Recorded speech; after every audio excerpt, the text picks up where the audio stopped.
In a world where fairways meet the airwaves, where birdies and banker collide, welcome to the show that takes you beyond the clubhouse and onto the green. This is Balls and Tees, your passport to the golfing universe, where every swing tells a story and every putt has its punchline.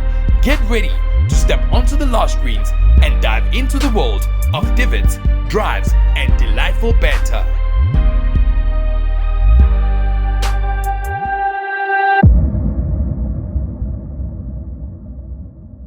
All right, ladies and gentlemen, welcome back to another Wednesday episode. This is the one and only Balls and Tees, and you know who's behind the mic. It is the one and only Tony Tone, the magician, the boy with a lot of flair. And man, am I excited to be here. Last week, we had a chat with a couple of individuals, and I believe that the shows were extraordinarily beautiful.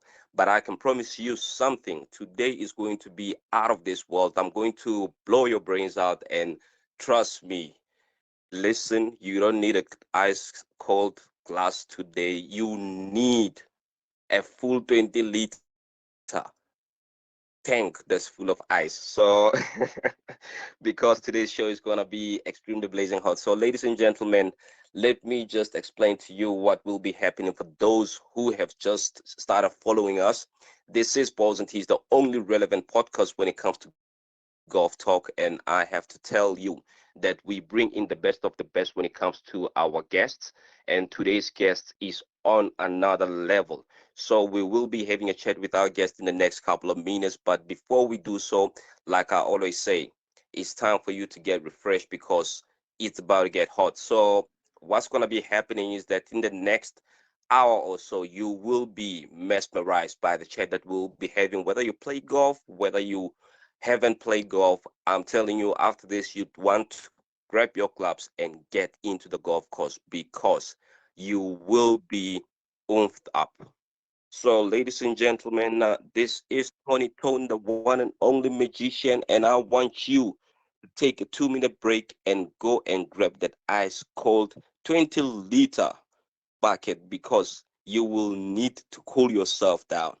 So let's go for that 2 minute break. And then when we get back, we will be introducing our guest and we'll do what we have to do, which is talk about golf. In a world where fairways meet the airwaves, where birdies and banker collide, welcome to the show that takes you beyond the clubhouse and onto the green. This is Balls and Tees, your passport to the golfing universe, where every swing tells a story and every putt has its punchline. Get ready to step onto the lush greens and dive into the world of divots, drives, and delightful banter.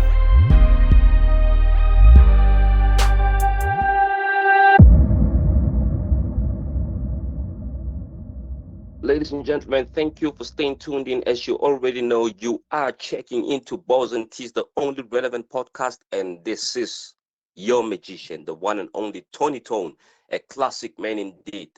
I hope you have done exactly what I've asked you to do, which is to get the 20-liter ice cold bucket of water because today's show is going to be blazing, blazing, blazing hot. I am joined by someone who doesn't even need introduction when it comes to this auspicious spot. And I am talking about the one and only Mr. Jimmy Headbush. Jimmy, how are you, sir? All right. Whilst we're still waiting for Jimmy to join us, ladies and gentlemen, I just want to give you a little bit of context as to say who Jimmy is. So this individual is a pioneer when it comes to the golfing space. I mean, he's been in this industry for the longest of time. He's also the founder of Endaweni Media, which started in 2010. And this individual has been promoting golf significantly, including the PGA Championship in South Africa. So listen, you're going to have a blast and we will learn quite a lot from Mr. Headbush. Let's try to get him again on the line. Hello, Jimmy. Hi Tony, how are you, man? Sorry for that. Sorry for that. I heard the introduction. Thank you very much. I'm glad to be part of your guest today. 100%. Thank you, Jimmy. And I just want to extend my thanks or my gratitude to everyone around you who's allowed you the time to actually have a chat with us. Jimmy, I tried to introduce you and did a bit of a background, but I don't think I did much justice to your name because I believe that your name should be held up high when it comes to golf. So would you mind reintroducing yourself properly and letting us know exactly who Jimmy is, how Jimmy came into contact with golf, and what's happening in your space? Just my brief intro, man. I own a business, Royal Fairways. It's a golf promotions business that manages professional tournaments in the country, 3 of them to be specific. I personally have been in the industry for just over 20 years now, since 2002. I was introduced then. I started with charity golf events, management of charity golf events, corporate golf events, mostly in Johannesburg and also other parts of the country, KZN, Western Cape. So I've been in the industry for quite a long time in the event management space, in the customer management space. And recent years, I have since now focused more into the professional golf tournaments, say in the last 8 years or so. Primarily professional golf tournaments. That's the space now I've focused in. I've decided to, take advantage of that space because of the opportunities that were available for the business. So in a nutshell, Royal Fairways is a professional tournament promoter, if I were to describe it. Thank you. 100%, Jimmy, and thank you for thank you for the full introduction. And before we even go further, Jimmy, I just want to ask you, right? And I think this is a question I keep asking everyone to say, okay, you are playing in the golfing industry. You are one of the pioneers. You are one of the drivers of this lovely sport. But I think the key point is to find out what actually fascinated you about golf and roughly when was this?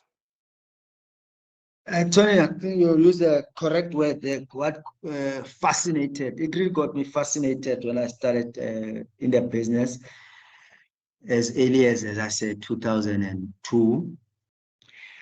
At that time, there were an increasing number of business people, I would say, in the space that I was, that were taking up golf in numbers.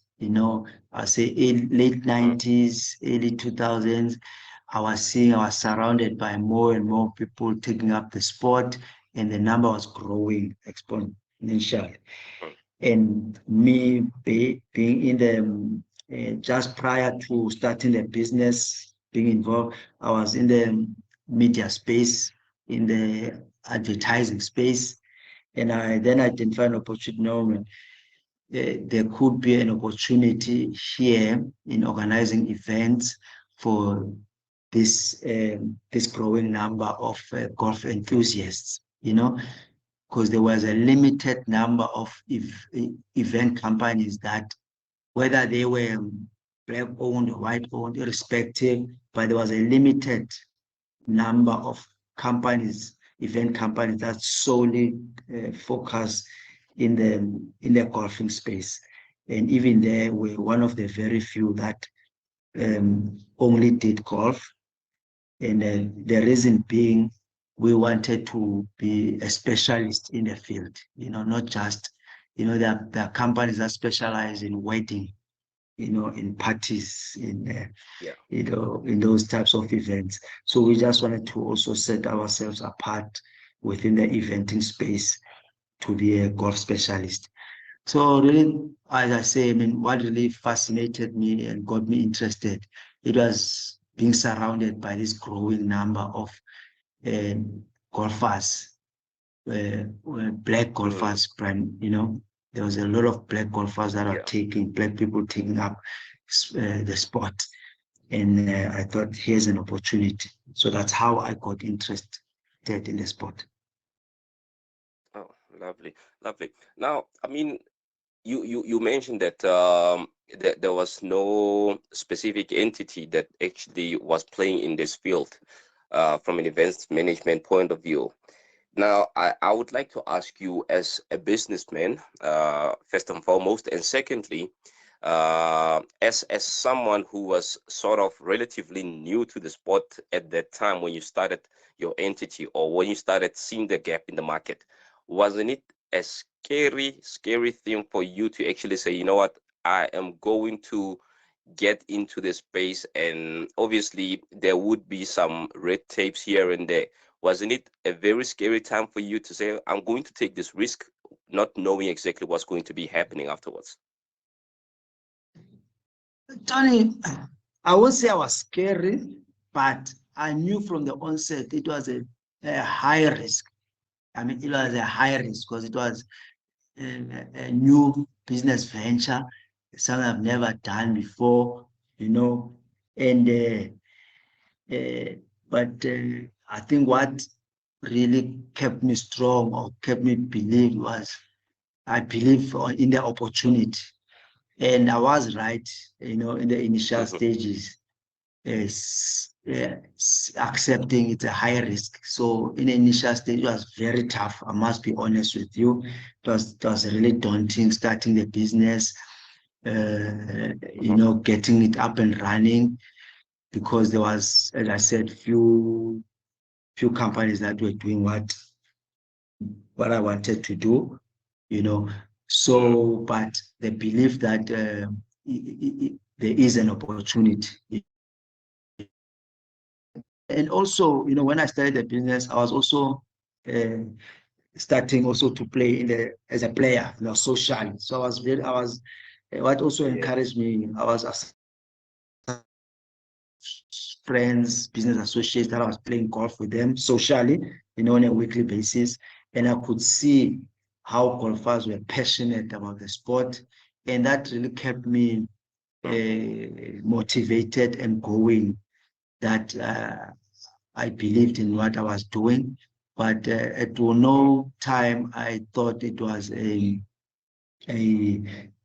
easy task. I knew exactly that it was gonna be tough. It was quite risky, and hence, you know, early in the years there was a lot of up and down. It was more challenging than anything. You know, sometimes I was wondering what did I get myself into? But I just stayed focused and believed in what I was doing. No, 100%. I like the fact that you actually, like you mentioned now, when you started the business, that's when you actually started playing. Now, from a playing point of view, you know, a lot of people would always say, you know what, a friend of mine got me into the sport. We just went to the driving range and hit a few balls, and then I just got hooked from there. Now, from your side, as someone was looking from the outside and saying, okay, I'm interested in this business, interested in establishing a business in the space. You getting into playing the sport, did you take the traditional route of saying, okay, I'm just going to start hitting balls on my own, or did you from the get-go go for professional lessons? Johnny, I did it the other way around. I just went on to the golf course. I hacked around the drive range. I did not take the formal professional coaching route, you know.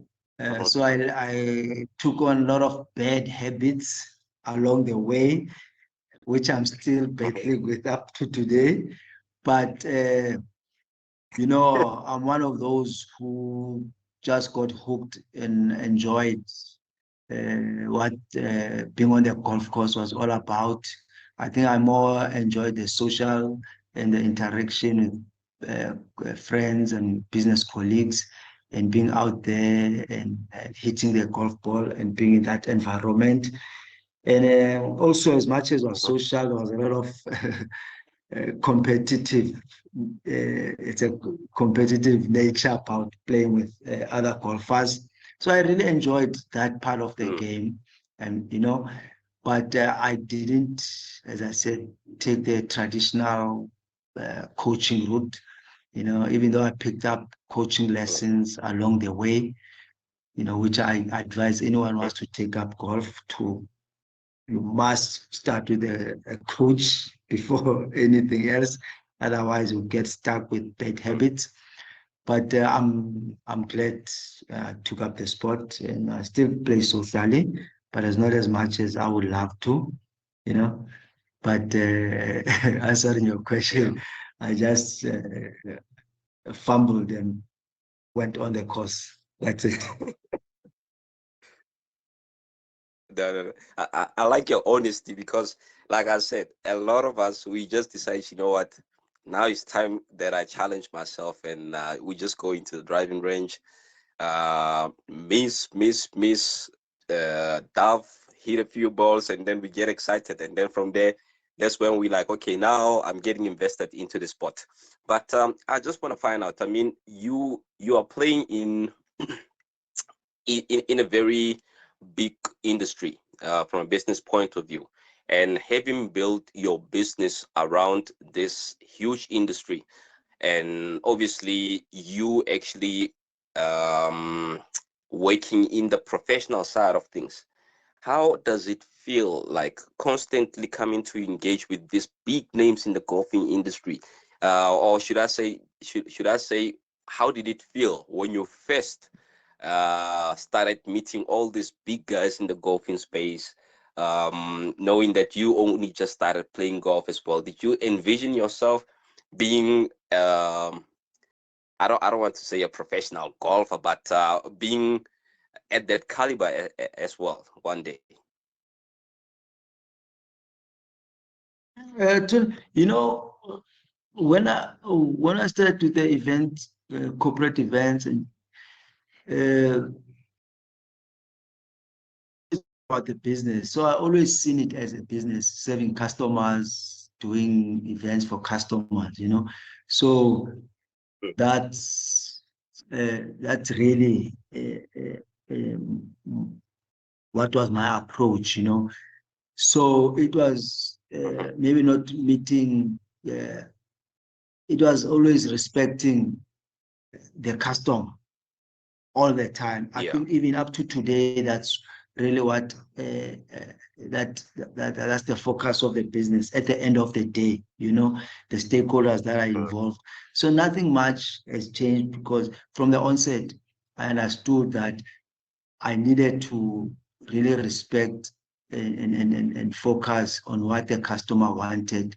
And it's always the respect of the partners and the customers and other stakeholders that are involved, you know, in the industry, that really kept me going, you know. So the daunting part would have always been making sure that how do I find a way to make sure I deliver on whatever promises that we made to our stakeholders.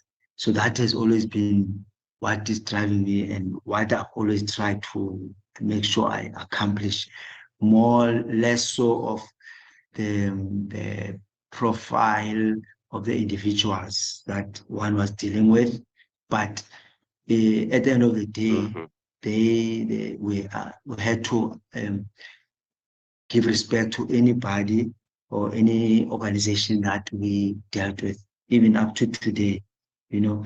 So as the business evolved from corporate to professional tournaments, it's really the ethos that still drives the business, you know, respect of what we need to accomplish for our partners, which is always the core of what we're doing.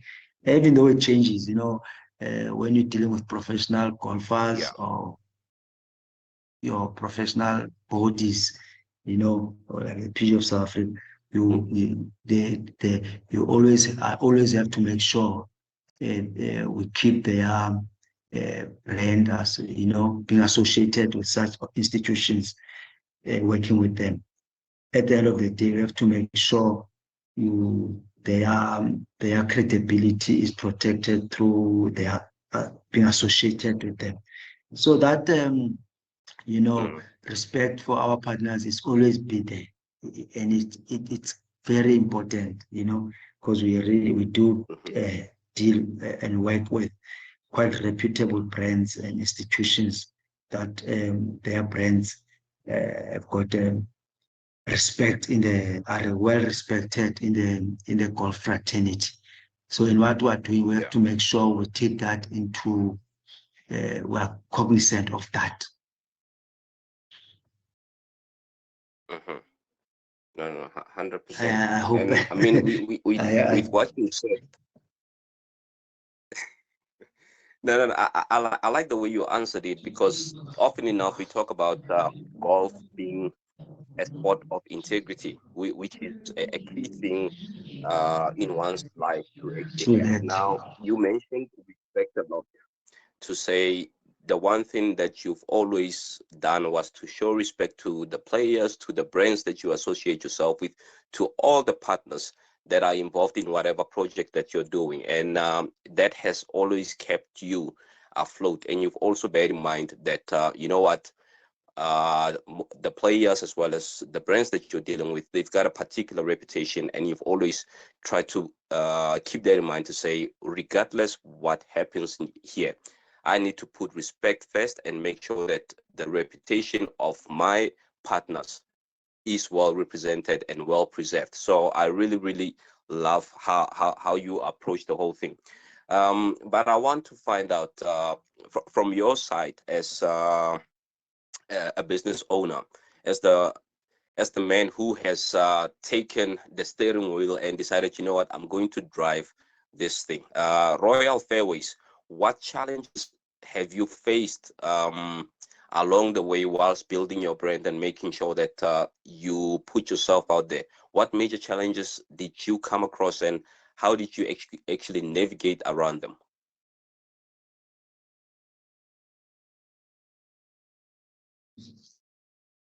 Yeah, the challenge in the initial stages are massive, because as the business evolve, experience different as you grow, as the business grows, I encounter different challenges, throughout. But it's good to it's fulfilling seeing the business growing. But in the earlier stages, I must say, securing clients, getting clients to believe in what to manage their golf events, it was a big challenge, because we're starting out, and most companies that were doing business, were doing golf events, were your corporate, big corporations, so when you start up, it's difficult to break through in that space,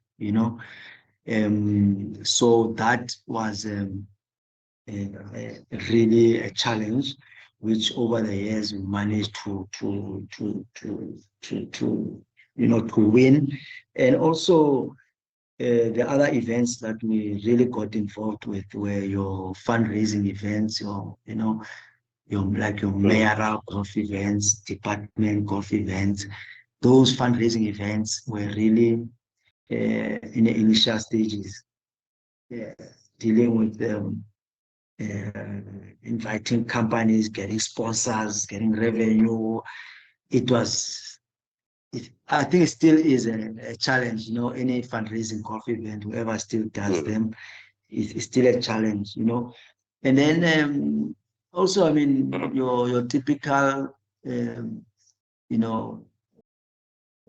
challenge of raising funds, investing in a business, like any other new business then. But fortunately, because it was a small business, it was just myself and an assistant, so my overheads were quite low, so I could get away with the investment in the business then.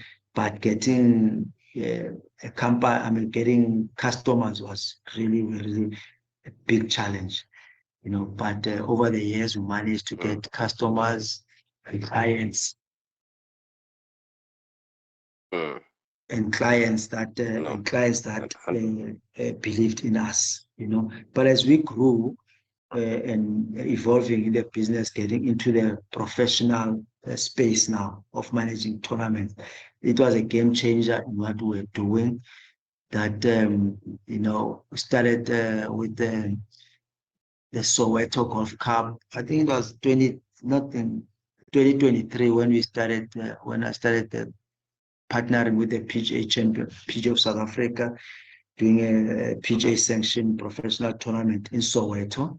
That's when I started dabbling in that, and discovered, dealing with professional players, the media, the logistics. Now it involved other stakeholders, which one had to figure out how to manage, and also the revenue, sponsorship. It was also a different space.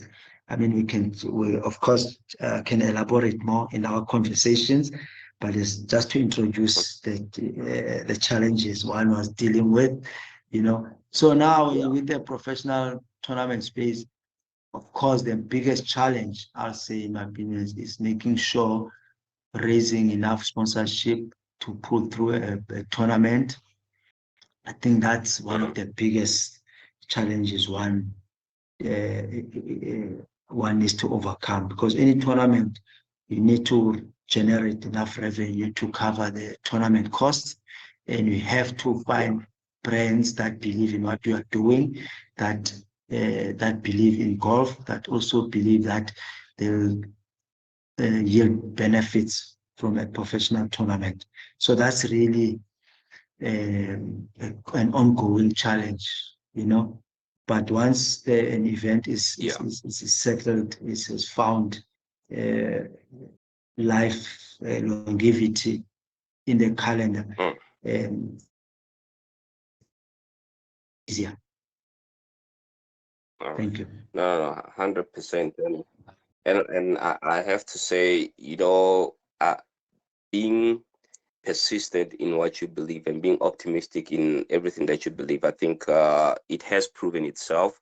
And with that being said, I'm a big dreamer, Jimmy, and I believe that you are a big dreamer as well, hence why you started Royal Fairways. So I just want to ask you, if Royal Fairways could host a dream golf event anywhere in the world, which event would you like Royal Fairways to host, and where exactly in the world would you actually like to host this event?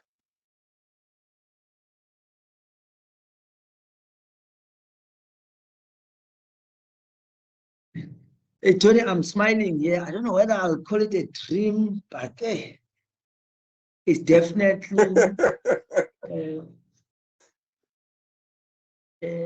maybe let's put it as a dream. But I think one would be hosting a fully fledged Sunshine Tour event in Soweto, with a high prize money and even a co-sanctioned European Tour event in Soweto.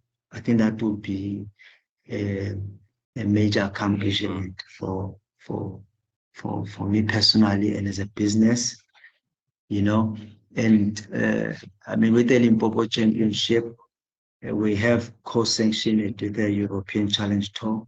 But I think having a European co-sanctioned event in Soweto would be a big accomplishment, And then also recently, I must say, I find myself thinking a lot about hosting a live tournament in one of the African countries. Could be South Africa, but any other African country that would have an appetite. But I think that it's just now been coming up in my mind. So those two would really be, I think, I don't know whether to call it a dream, but an ambition, a business ambition that have really been coming up a lot in my mind recently. No, you know what? I have to say this. They are not out of reach because you are in the space, and I believe that they will definitely happen, Jimmy.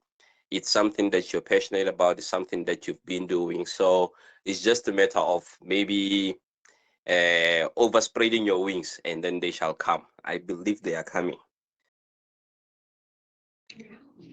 You know, Tony, I'll take that. I'll take that because you know, because as much as one is in business, but Mm, it's so wonderful when you see an event unfold uh, in Soweto. You know, seeing an event like mm, that in Soweto, I think it sends such a powerful message for South African mm, golf industry. I think it sends a powerful message for the international golf professional.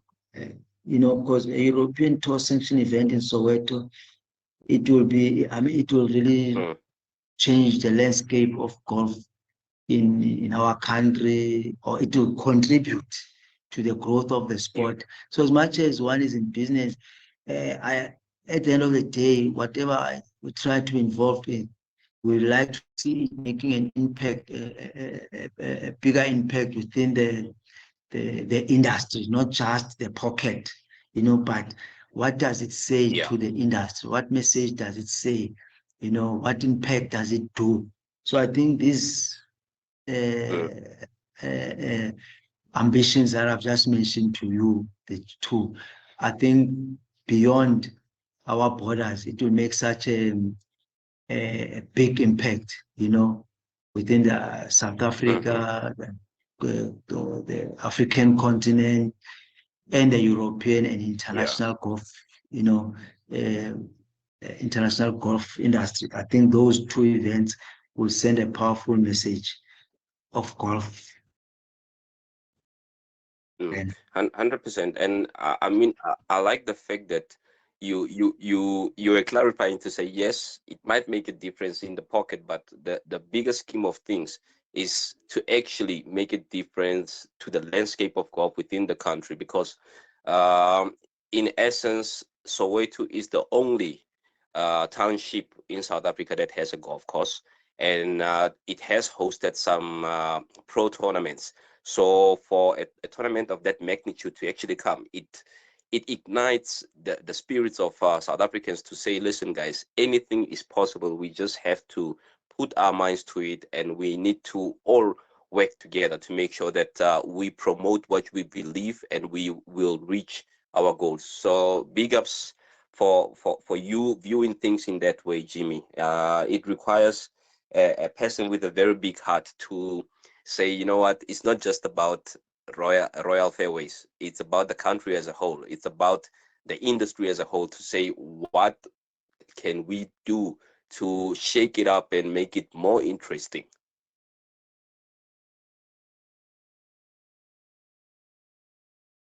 most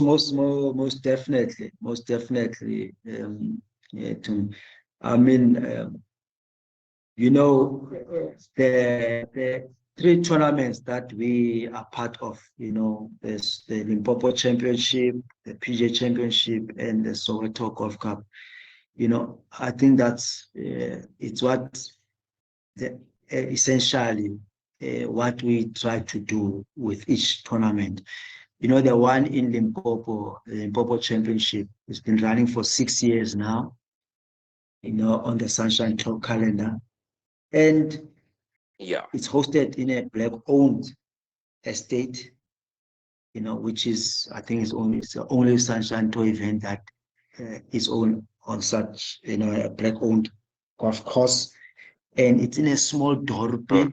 You know, when that mhm, event goes in Mokopong, in Limpopo, it mm, takes over that small town, and it makes such a big impact there, you know. And yeah. with the PGA Championship, you know, when we got involved 4 years ago, when we got appointed as a co-tournament promoter, our first Mhm, decision was the PGA Championship is an iconic event in the country, you know. It's the second oldest tournament in the country. All the years it's been held in Gauteng. And our first thought was, how about taking it out of Gauteng? How about finding a way to be hosted outside? And we managed to find and found partners, and we brought it to, and we taken it to the Eastern Cape, to a small town, St. Francis. And for the last 4 years, it has been the home of the PGA Championship. And for such an iconic event we hosted in such a small town, it just makes, you know, it makes a difference in our industry, you know.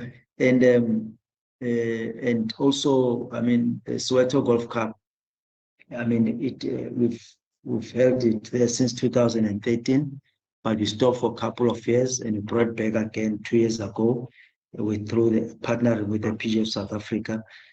And though it's not a Sunshine Tour sanctioned, it's a PGA Tour sanctioned event, to host such an event, the 3-day tournament event, it makes a big impact to the golf course, bring diverse players that will never have been part of that event, you know. So for us, we are proud of the events that we're involved with, making an impact in the industry. You know, that is very important for us. 100%. Jimmy, we've hit our halfway mark for the show today. Can we just take a recess for about 2 to 3 minutes? Let's get some refreshments, and then when we get back, we will delve into more light-hearted matters, more fun questions, and then we would like to know Jimmy as a golfer as well. So when we get back after the break, we will just delve into that, and then we can have a time of our lives.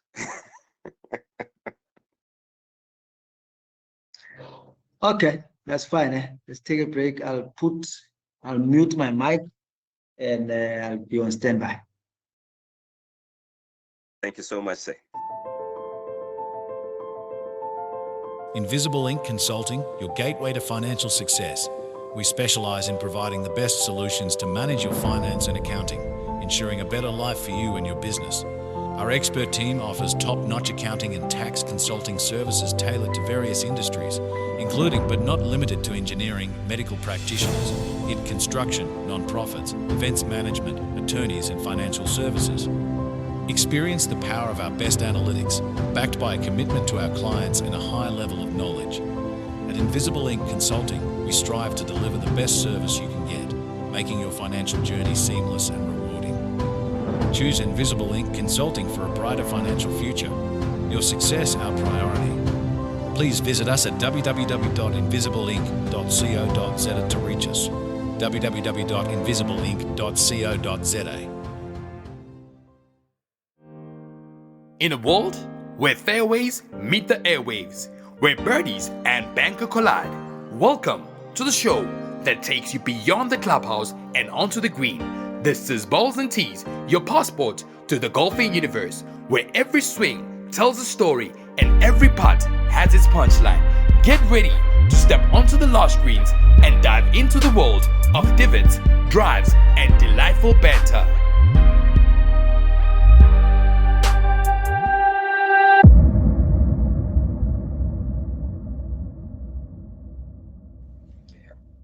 All right, ladies and gentlemen, welcome back to yet another beautiful second half of the one and only Balls and Tees. I am Tony Tone, the magician. If you've just joined us now, I have to say you missed out on a lot of information. Had you joined earlier, you would have understood exactly why I keep requesting people to get ice cold bucket of water, because it is extremely hot up in here. So ladies and gentlemen, let me not waste much of your time, and let me bring back our beloved guest, Mr. Jimmy Headbush. Jimmy, are you still with us there? Tony, I'm here. I can hear you loud and clear. Yes, sir. Jimmy, like I said, I mean, we had a beautiful discussion and it revolved more around the golfing industry, the golfing business within the industry. And you know what? I really, really like your philosophy in business to say that respect is the most important thing for you, as you know that it will solidify relationships. It will make sure that everyone is on the same page. Everyone gets exactly what they want out of that partnership. So we are now in our second half, and like I said, I want it to be lighthearted. We want to know Jimmy as a golfer, not Jimmy as a businessman. So I hope you are ready for the questions that I have. They're not hectic, they're very simple, straight to the core. Okay, let's have some fun. Hey, my golf. Okay, let's go for it. All right. So like I said, it's nothing hectic. It's just to try to get to understand exactly what's happening in with your game. Obviously, you can't play as much as what other people would like or would deem you to play because you still have a business to run, right? Now, you mentioned that there's still certain bad habits that you still have from back when you started playing golf. With that in mind, I want to understand currently which aspect of your game do you think still needs a bit of improving or a bit of work? Which particular aspect of your game do you think needs to be worked on? Tony, man, my short game is a disaster. You know, I will the minute I get 120 meters and less, I am in trouble. But I drive my drive off the Is tee it because you're a box. long hitter? Not necessarily long. I'm definitely not a long hitter. But I must say I'm happy with my drive, my off the tee. Mm. And I'm relatively happy with my putting game. Mm-hmm. But the minute my approach shot on the green, hey man, I battle there. But you know, so I'll get close to the green. I'm 50 meters off, then I'm not converting as I would like to. So I guess my challenge at the moment I'm battling with is my short game, man. You know, Mm. yeah. No, When I but think about it, hey, yeah. but let me console you to say that you know what, you're not the only one in that boat. I'm also in that boat, and I've seen a lot of people who actually struggle with the same thing. And you know, I always ask myself one simple question: is it my mindset that plays with me around that 120-meter radius, or is it the fact that I don't practice often? I would love to think that, you know what, I practice, but something happens to me mentally. I don't know if I get excited or what happens. So I want to get it from your side to say, where do you think you are? Is it because you're not putting a lot of effort into it, or do you also get that excitement to say, no, no, no, no, no, now I'm going on the green for two now? You know, I'll be on a par 5, nice drive, nice second shot. Mm. To land on the green, I'm left with 80 meters. Whoa. I think I just tense up. I think I tense up more than anything, you know. And Yeah. I think it's more of a mental game than anything, you know. And recently, I find if I'm just more relaxed and just be more confident in the shot, I get better results. But it's easier said than done, I must confess. But I find when I end up being relaxed and just being confident, the results are much better. But Yeah. it's not as easy as I say it. I must say, I still Mm. find it a challenge. But I wish I could just. It can be easier to do it. Mhm. Yeah. No. Definitely. Like I said, don't be shy or be embarrassed because we are on the same boat. And I can tell you, from our fan base or our audiences, they practically laughing at themselves as well to say, yeah, what actually happens around the space because you don't know if it's nerves, you don't know if you're excited, you just feel funky when you need to convert those shots. And once you're on the green again, something happens again. You start being more tense to say, I don't want to hit this part too much. I don't want to Yeah. underhit it. Yeah. But I've ended up now because my putting it's more reliable. So Mm, I get to, which I'm happy to do, even yeah. when I'm off the green, as long Mhm, the fairway is smooth. I, mm, I go to my putt without a flinch. I go to my putter. yeah. Of course, within reason, and Mhm. that works for me. That works for me because my putting is my savior within the shot. When I'm on the green or just off the green. No, that's beautiful. At least something is waking up for you there. The 100%. Now, I want to find out if when you have a game coming up, what would you say your normal routine is to prepare for that game? Do you perhaps go and practice the day before, or do you go early to the golf course on that particular day and be like, okay, 1 hour is more than enough? What would you say your routine in preparation for a round of golf looks like for you?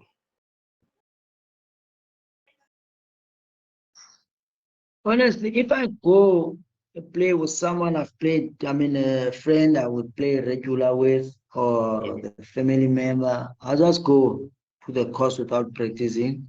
I just pitch up and play. But if I will go to golf day or play with,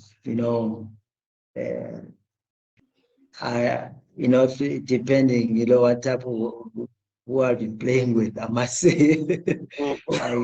I try, I do go a day or two before to the range Mm, to hit a few, but the range, hey, it's also misleading. I look like a pro golfer at the range, but it does yeah. help in preparation because it's mostly mental when I get to, to do and play.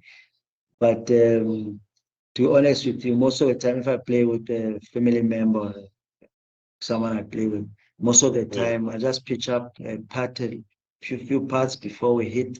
But I try and be there like 30 minutes before. I just mhm, chip and putt before because it's important for me to hit a few before I go to the tee box. mhm, mhm. Okay, no. I like the fact that you're saying it's a mental thing because if I hit balls properly on the driving range just before a game and everything goes the way that I want, I get hyped up. I gain confidence to another level, and yeah, I do things on the golf course. Sometimes, Yeah, that helps. sometimes the things aren't a replication of what happened on the driving range, though. Uh, now, Jimmy, this one will require you to actually apply a bit of thinking, right? So if you could Okay. trade if you could trade places with any golfer of your choice, whether past golfers, present golfers, who would it be, and what course would you actually want to play afterwards? I'm sure you mean a pro golfer. 100%. It can't be me. Oh, I never thought about that. I don't know. You know, Tony Finau, I think we're interesting to play with him because I like his swing. Because his back swing is short, you know, it doesn't go all the way back. Yeah. And I find with my golf, with my back swing, with a short back swing, I'm more consistent, you know. So I admire his swing. I like his swing because it's what I try to do, you know, with my golf, you know, a back swing. To keep it short, because if I go all the way back, my ball goes everywhere. Yeah, that's So where I'm more problems start. consistent with that backswing, and if with my backswing, if my shot, I'm also able to go through the ball. Yeah, so I think Tony Finau, to play with him would be, it will take a big box for me. Which golf course now? Let me see. Let me think. I think Leopard Creek. You know, uh, recently there was a group of us planning to go there last year, but there was a bereavement. We couldn't go. I was looking forward to that. So I think I've never played that course. I've played a lot of courses in South Africa. So I think that one would be, I think South Africa is one of the best courses. So I'm one of those to play play courses in South Africa. Leopard Creek would be one. Yeah. 100%, 100%. Now, I want you to, like I said, I want our this conversation to be interesting, and I want to I want you to actually be in your imaginative mindset. I want you to be creative. So if you had an opportunity to design a single hole in a golf course, right? For a particular tournament, I just want to find out, what would that hole look like? Now you have to think about it. Would it be a par 3, par 4, par 5? Would it be a dog leg to the left or to the right? Would there be water hazards? Would there be fairway bunkers? Would you put trees in the middle of the fairway just to make it more challenging? What kind of a hole would you actually design if you had that opportunity?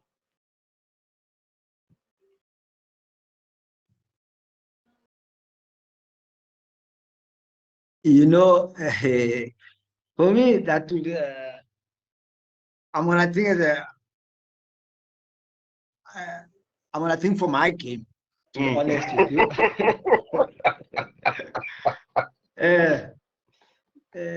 And a social golfer, you know, because I think a social golfer and a pro golfer, the course must be made, hole must be made very easy, to make sure that we enjoy our outing. You know, the course must not be difficult. You know, must be memorable. You know, so I like two.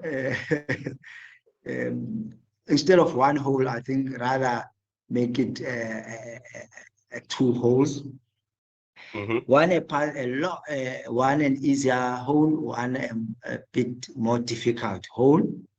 The easier hole, make a par 5 with no hazards, just a straight par 5, and make it short, like 460, 440, so players can be able to give them a chance to be there on 2. An easy par 5, you know, at least, you know, as a social golfer, have a chance of getting a birdie without making you know, waiting for a miracle to happen, you know, so that having an easy par 5, and also having a difficult par 3 with a, you know, a long par 3 with 200 meters. Having hit over the water. I think that would be an interesting one for a social golf, because that would be a difficult hole. a long par three, like 200 meters, and you have to hit over the water. I think that will be a difficult hole. Yeah. Well, you're a very fair person. You're a very reasonable person. You know, whilst you're speaking, I'm busy putting pictures in my head, and I'm like, if it were me, right, that par three, what I would do, yes, I would make it a long par three, maybe let's say 230 to 250 meters. I would put it on an island. It will be an island hole, and it will have bunkers all around it. But I will definitely make sure that the steep of the green it starts going down immediately after the pin. So I want people to feel the challenge and feel the pain, because I feel that a lot of golf courses have abused me, you see, Jimmy. So a bit of abuse to other people would actually make me happy at that point. Yeah, I hear you. I hear you.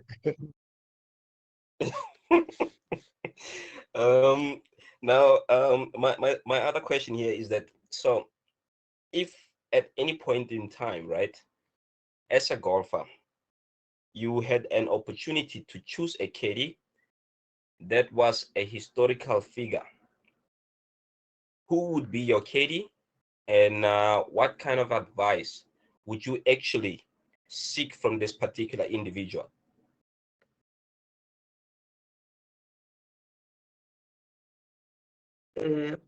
Would it be a past caddy or not necessarily a caddy? Past, when you say. Yeah, it can be anyone, president, anyone. Okay. And what advice would I want from? Your questions are interesting. Let me think. Now. Let me think. Who could I? Oh, no one is coming to mind. But there's a gentleman I got exposed to, and I've actually played with him, Mr. Pio Manyama. He's a past golf director with the Sunshine Tour, and even spent many years as his tournament director overseas as well with all the majors. He's also tournament director with all the four majors. And I think if we were to carry my bag, one thing I would ask him, in fact, maybe even with my my short game, what do I need to do there? Yeah. And just listen to him, because I think there I'll need a lot of confidence there, and a different mindset. What mindset will I need at that point of my game?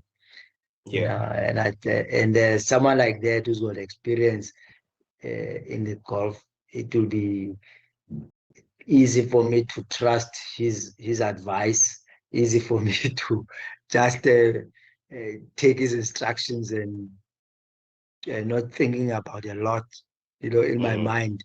Just whatever he says, let me just do it, Yeah. So I think just getting someone who's experienced in the golf, it will make it easy for me to trust his advice and commit. 100%. No. That definitely makes sense.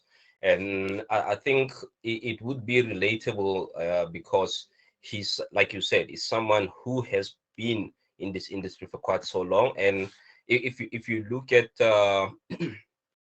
where you are as an individual as well as a business, it also aligns with your growth path as well. So I really like that. I was gonna go for Michael Jackson and ask him, my brother, if you can move your legs like that, if your feet can actually move so smooth, what should I do to this ball on the putting green to make sure that it does the same thing? It looks like magic.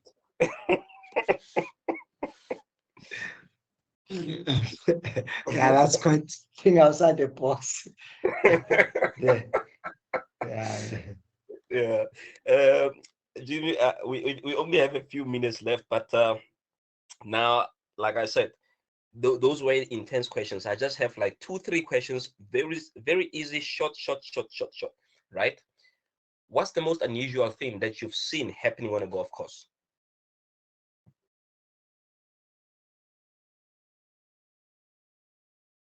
Yeah. Yeah, golf course. You know, I don't. In fact, I can't even say it's unusual. It's become this unusual thing. It's become such a norm now at golf days. You Mm, know, where every second hole there's a beverage, and after playing the first 9, mm, some golfers are so intoxicated that the second 9 they don't even know where they are. You know, mm. so seeing a lot of golfers getting so intoxicated during a round of golf, it's yeah, it's a sight one cannot get used to, but it's such a norm Mm, now, especially with golf days, and I find it mm, quite amusing. But at least I've also noticed that over the years mm. to such events, they're becoming more responsible. They Uber themselves. They know what what they're gonna be out getting up to. But Yeah. I just can't. It just amuses me. I know, but I understand, at the 19th hole, but during a Yeah. round of golf, yeah. I think some of the social golfers get out of hand. So I find that quite amusing. But I think it's more about what happened between the first and the ninth hole, because if you're having a great time and things are going according to plan, I believe you'll stay sober for the rest of the 18. But if Yeah, after the second hole you are 5 over, I yeah, yeah, mm. Eh, and then my yeah. last question to you, Jimmy, before we wrap up the show. Uh, if your golf game had a theme song, what would the theme song be?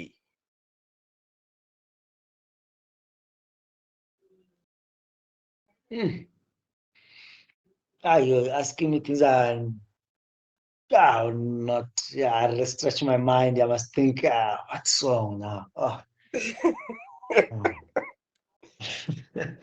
Let me maybe just take that one on while I'm thinking. Let me think. Mm. Yeah. But my go-to song, you know, it will sound strange, but Hmm. I think it's a winner song. I would go with Jingle Bells. You know, Jingle Bells for Christmas and New Year. Jingle Yes, all the way. yes.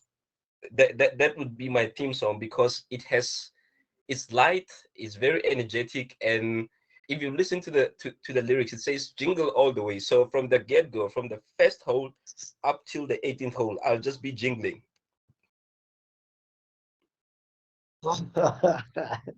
Oh, okay, I'll okay. be in happy spirits. Yeah. No, man, I think that one, you know, the only thing song I'm thinking of Mm, is because I've been listening to it a lot at the moment. It's mm, a it's a song by Zonke, mhm. Chikizinto, something like that. Yeah. I find it a bit very relaxing, when I get in the car or I get home. When I play that Mm, song, it uplifts my mood, mhm, and I just find myself just relaxed. So the mood it puts me in is mm, a mood that I need for golf. For golf I get tensed a lot, and yeah. take it too serious, and Mm, so I think I find when I'm more relaxed and more having a fun approach, I enjoy golf much better. And mm, also when I'm relaxed, I even, I play even better, man. I shoot a better score, you know. So I think the mood it puts me in, I would play a song like that. I think if today that would be the song. Yeah. No, 100%, 100%. And Yeah, man. I would like to echo what you're saying. You know, when you're in a good mood, everything seems to fall into place. Even if a shot was meant to be a terrible shot, for some reason it works out. So I think you must have one headset on one ear when you play and play Zonke. Mm. Oh, I think so. No, definitely it can work magics for you. Yes, I think Mm. so. Uh, Yeah. Jimmy, like I said, we have reached the end of our segment, but before I let you go, I would like you to share with our audience what's happening, what's next in line for Royal Fairways, any upcoming events that you're busy with, and then lastly, maybe share a bit of wisdom as to how or what needs to happen to actually grow South African golf in townships. Okay. Okay. No, pleasure, man. I think the first one. Mhm. Um, okay, now I'm stuck with the township question now. You Sorry, can man. answer it first. You know, growing the township, uh, golf in the township. Mm, Yeah, that one is it's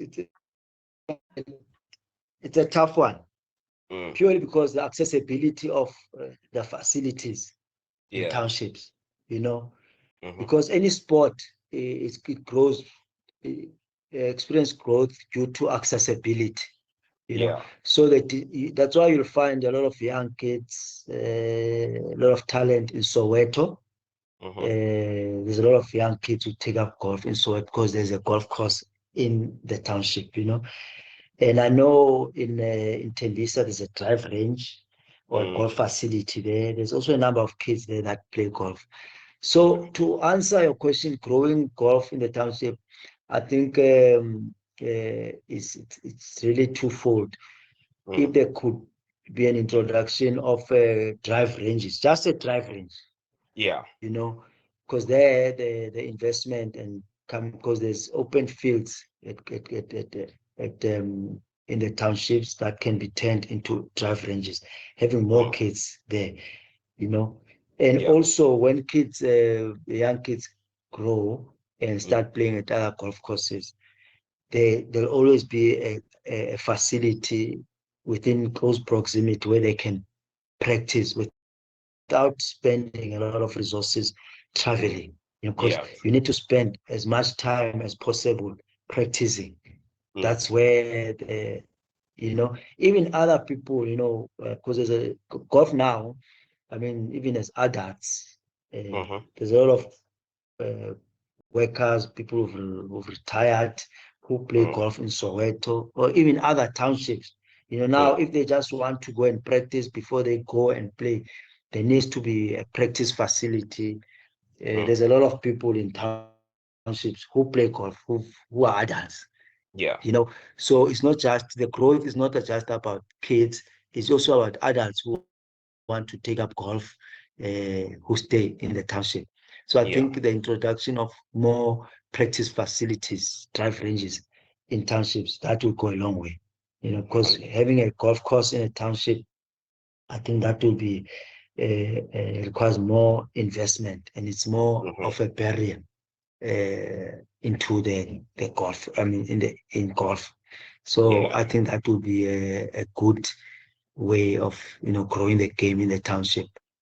Mhm. And And the first question, mhm.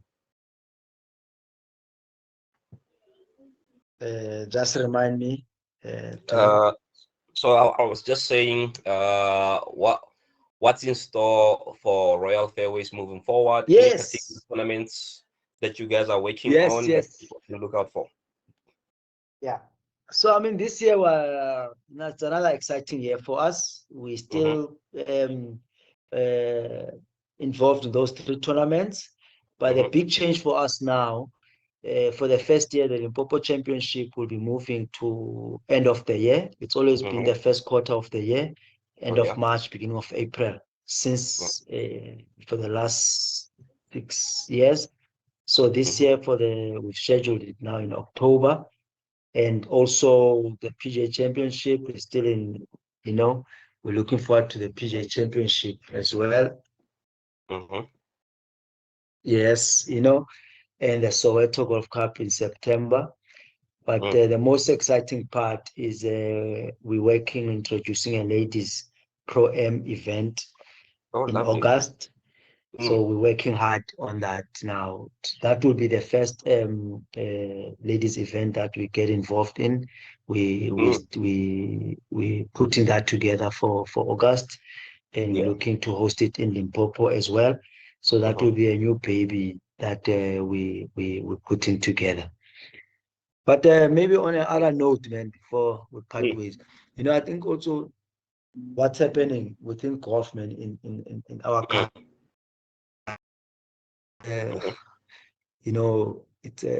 It's there's a good and also the bad, not bad, the challenges. When you want to grow the game, you are bound to introduce challenges because you want to grow what you are doing. So I've noticed that, I mean, with the Sunshine Tour, the last season they've increased the prize money, and I believe there's still a need to increase the pros prize fund, because you need more pros to make a living out of currently you have to end up in the top 20 order of merit, if I'm correct, to make a living out of a golf. So as a pro, that's I believe as minute you are the top 100 players in South Africa should be able to make a living. So at least there's still room to improve the prize fund for pros.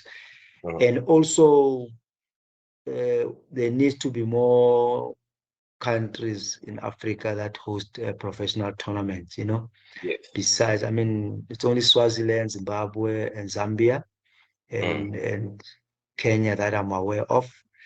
In the sub-central and sub-Sahara. So I think to see the likes of Botswana, Angola, and Namibia hosting pro tournaments, it will definitely open up, grow the event. I mean, grow the game, The industry. Because when you see the growth in the professional space, it filters to golf in general, so and I think there's still a room growing the spectators, because as much as the spectators of professional tournaments in South Africa, and the number of golf enthusiasts we have in the country doesn't match. We should see more spectators on the following, attending professional go be spectators at pro events than what we currently have. Besides the Nedbank, other tournaments are battling to see more spectators, whereas we've got a lot, thousands, hundreds and thousands of golf enthusiasts in the country. So I think there's still room to improve there. 100%. 100%. I agree with you there. And I mean, it's even visible here in Gauteng as a whole. I mean, there's so many tournaments, professional tournaments that take place, but when you look at the spectators, it's a very few people, considering that there's so many golf courses with so many golf schools on its own here in Gauteng. Or I don't know where the gap is in terms of people actually following or supporting those tournaments. But like you said, it needs to improve in that aspect, because it will show that it will show potential sponsors as well to say that, you know what, this is where we need to play, let's do what we need to do. And it will also help professional golfers as well, in the sense of being rewarded for the amount of work that they actually put in to what they do. So I concur with you 100% on that one, Jimmy. Oh, okay. Yeah. No, man. No, 100%. Mr. Headbush, thank you once again for joining us. And I'm sorry again for putting you under the bus with my unorthodox questions. I just wanted to play with you and have fun with you and make sure that we don't just talk about serious stuff. You know, talking too much about serious stuff sometimes tends to kill the mood. So I wanted us to have fun and make sure that we are as comfortable as possible, and we get to understand what happens in Jimmy's space as a whole, not just from a businessman point of view, but as an individual, to say, okay, if Jimmy was to get into a golf course and design a certain hole, this is what it's gonna be. If he was to create theme songs to relate to his game, this is what it would sound like. It actually helps people to understand you as well. And for potential stakeholders out there, or anyone that's listening out there, it gives them a clearer picture of who Jimmy is apart from your business. I know your questions. Yeah. They rattled me there a bit, but I'm sorry quite about that. entertaining. Different. Thanks. No. Yes, it was fun. It was fun, though. It was fun. Thank you so much, Jimmy. You must have yourself a lovely day, and all the best with everything that you're busy with this year and moving forward. I look forward to seeing that Women's Pro-Am taking place in August. I'm rooting for it, and please continue to do more of those things, because for as much as we say golf is a gentleman's sport, let us make sure that it's also a gentlewoman's sport. Yes. Agreed. No, thanks very much. 100%. Thanks for the invite. It's only a pleasure, sir. And thank you once again. You must have yourself a lovely day, and then we will chat when we meet, my leader. Thank you. Cheers, man. Thank you, sir. All right. Okay, ladies and gentlemen, this is the end of our session today, and it has been an absolute pleasure chatting to Jimmy Headbush. This individual has set a name in the industry as an events organizer, events planner, and like I said, he's involved in big professional golf events, and he's just keeps on going. As you heard, the man wants to bring the European tour here in Soweto, and I believe it is possible. Let's continue doing what we have to do to grow the sport. Let's go out there. Let's support professional tournaments, ladies and gentlemen.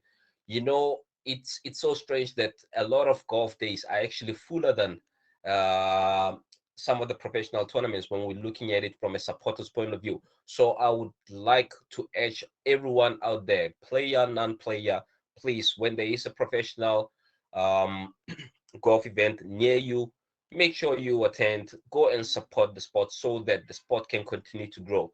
With that being said, ladies and gentlemen, you must have yourself a lovely evening. And remember, if you're working tomorrow, do not quote me, because my weekend officially starts tonight. But if you're working on Friday, you are more than welcome to contact me on Balls and Tees. We are available on social media, which is Instagram, TikTok, Facebook. We are now on YouTube, and you must go check out our latest video on YouTube. You will definitely love it. So, ladies and gentlemen, I want to say I really, really appreciate the support. I love you, and let's continue doing what we gotta do. In a world where fairways meet the airwaves, where birdies and banker collide, welcome to the show that takes you beyond the clubhouse and onto the green. This is Balls and Tees, your passport to the golfing universe, where every swing tells a story and every putt has its punchline. Get ready to step onto the large screens and dive into the world of divots, drives, and delightful banter.